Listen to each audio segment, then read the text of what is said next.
சற்று முன் கிடைக்கப்பெற்ற மிக மிக முக்கியமான செய்தி ஒன்று வெளியாகி உள்ளது.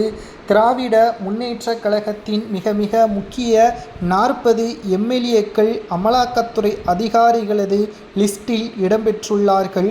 சட்டசபை தேர்தல் நடைபெறுவதற்கு இன்னும் 7 மாதங்கள் இருக்கக்கூடிய நிலையில் தற்பொழுது 40 எம்எல்ஏக்களை குறிவைத்து விசாரணை நடத்த திட்டமிட்டுள்ளனர்.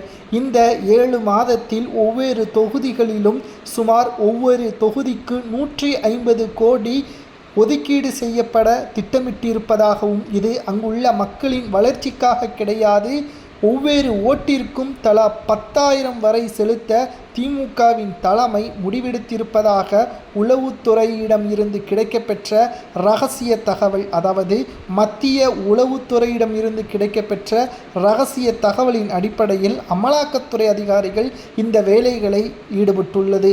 தமிழக உளவுத்துறைகளை பற்றி உங்களுக்கு நன்றாகவே தெரியும். தவறு நடந்து முடிந்த பிறகுதான் ஸ்டாலின் அவர்களது காதுக்கே செல்லும். ஆனால் மத்திய உளவுத்துறை என்பது அமலாக்கத்துறை அதிகாரிகள் தமிழகத்தில் மட்டுமல்ல, கர்நாடகா, ஆந்திரா போன்ற பகுதிகள் முழுவதுமாக பறக்கும்படை அதிகாரிகள் மூலமாகவும் சோதனைகளை தற்பொழுது நடத்தி வருகிறார்கள்.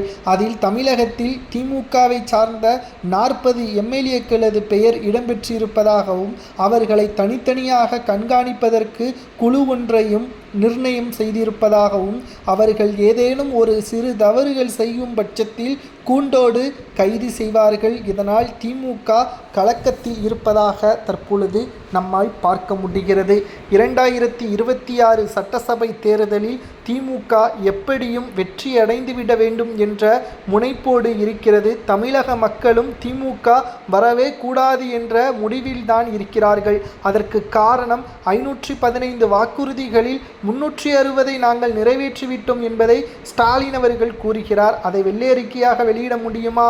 என்ன நலத்திட்டங்களை செய்துள்ளார், அதனால் எத்தனை பேர் பயனடைந்திருக்கிறார்கள் என்பதையெல்லாம் வெளியிட முடியுமா என்று ஒரு பக்கம் எடப்பாடி பழனிசாமியும் தங்களது கேள்விகளை முன்வைத்து வருகிறார். இதற்கு பதிலளிக்க முடியாமல் எடப்பாடி பழனிசாமி அவர்களது கேள்விற்கு திணறியடித்து தற்பொழுது ஸ்டாலின் அவர்கள் மௌனமாக இருப்பதையும் நம்மால் பார்க்க முடிகிறது.